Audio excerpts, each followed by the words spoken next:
Mes chers amis, je vous dis bonsoir et je vous souhaite encore une fois la bienvenue sur notre channel de Math Base.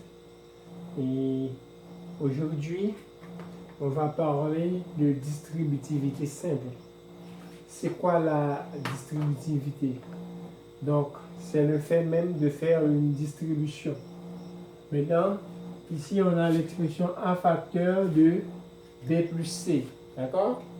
Eh bien, A facteur de B plus C, ça nous donne c'est A multiplié par B plus A multiplié par C. Donc, si on le remarque bien, eh bien, le terme A distribue en B et distribue en C. Donc, on dit c'est A multiplié par B plus A multiplié par C. Si on le remarque bien, et le terme qui se répète dans les deux expressions A, dans les expressions B et C sont A. Donc le terme qui se répète, c'est le terme A. Donc on appelle ça la distributivité simple. Pourquoi dit-on c'est la distributivité simple? C'est parce que ici, on a un seul terme qui va distribuer un binôme. Donc, on a un seul terme, c'est le terme A qui va distribuer et le binôme B plus C. Donc, ici, on ne voit aucun signe.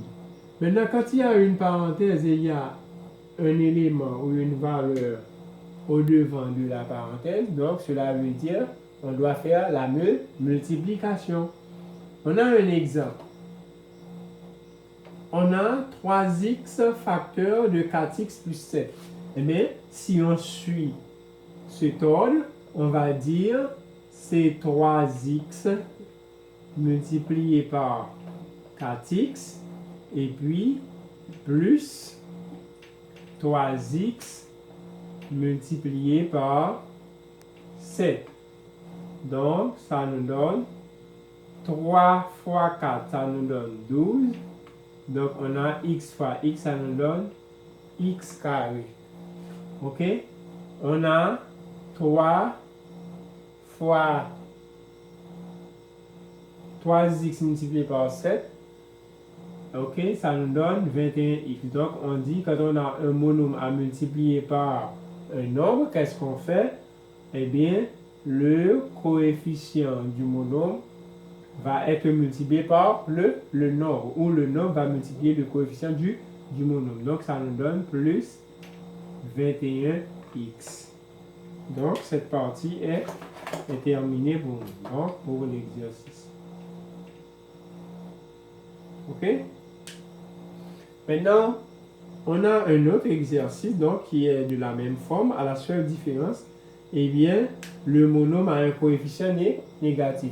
Le monôme a un terme constant négatif ou le monôme a une valeur numérique qui est négative.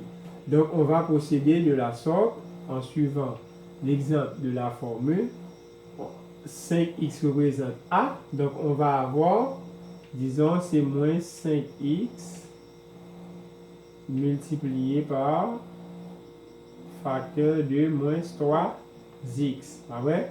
On écrit toujours moins 5x facteur de plus 2. D'accord? Maintenant, on dit égal, on fait la règle des signes, on dit moins fois moins, ça nous donne plus. Donc, comme le signe plus est sous-entendu, donc ce n'est pas nécessaire de l'écrire. Donc, toute expression dont on ne voit aucun signe, on dit que cette expression-là est positive. Donc, on a 5 fois 3 qui nous donne 15. X fois x nous donne x carré. Donc, on fait la somme des exposants. Maintenant, on fait moins fois plus, ça donne moins. On a 5 fois 2, ça nous donne 10. Quelle variable qui accompagne 5x? C'est quelle variable qui accompagne 5? C'est x. Donc, on dit ça nous donne moins 10x. Donc, on termine avec cette partie. Donc, je vous dis merci. Cette séance est bien terminée et n'oubliez pas de vous abonner pour avoir plus d'informations sur ma chaîne. OK?